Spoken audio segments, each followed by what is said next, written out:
Hey guys, welcome back. And how much do you know about your mechanical movement? Is it an in-house movement? Today we're going to delve into a 2014 article by Ariel Adams that talks about in-house movements and variations on that theme. That's coming up right after this.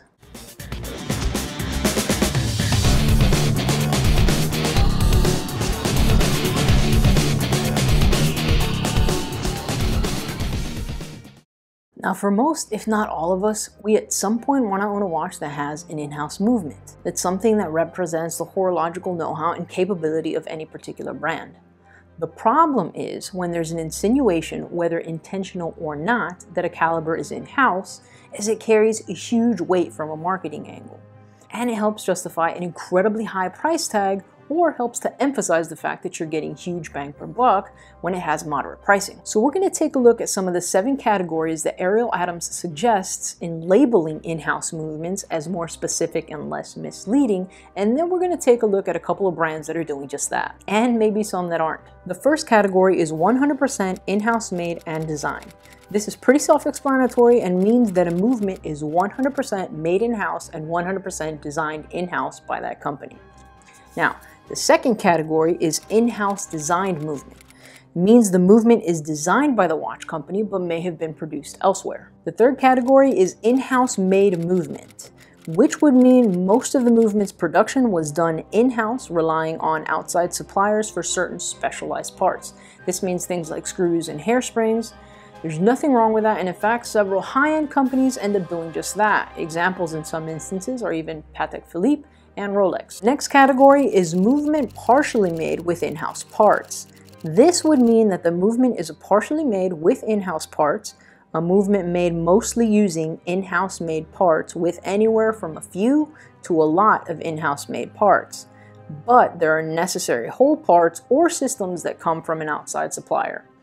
So that could mean modules or entire pieces that they need for a movement that they're going to modify that they're not capable of producing in-house. Next, we have exclusive movement, which would mean a company worked with an outside movement maker to develop a unique movement that will go inside the brand's watches. A watch company worked with an outside supplier to not only design, but also to produce the movement.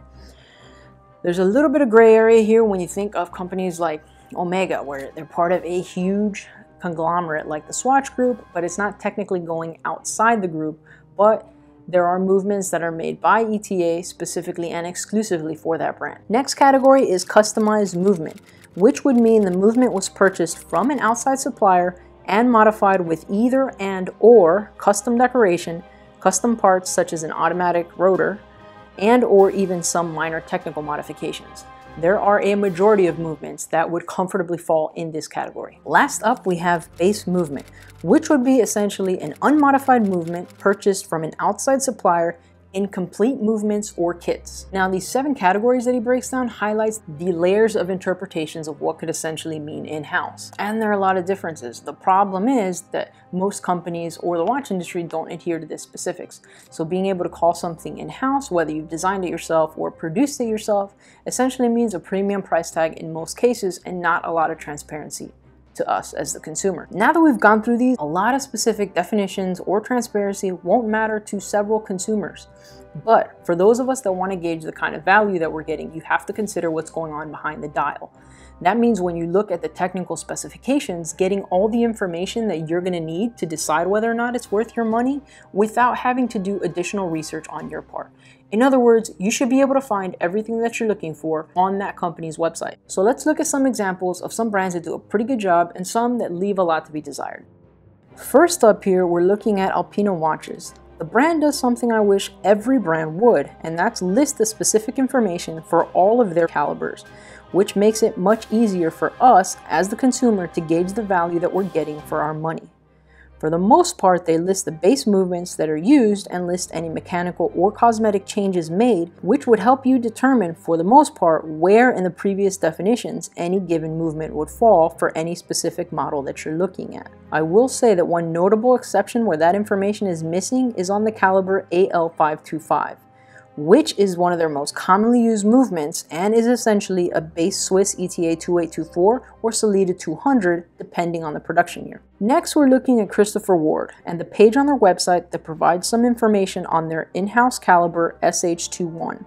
They do a great job of letting the consumer see that they actually produce the piece by coordinating with a total of 9 suppliers, making a variety of parts for their movement.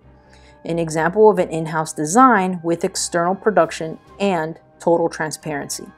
In fact, other ETA or Sellita calibers that have been modified by their master watchmaker have that information readily listed under the technical specifications for any of the given watches, while you also know what was modified by GG as well.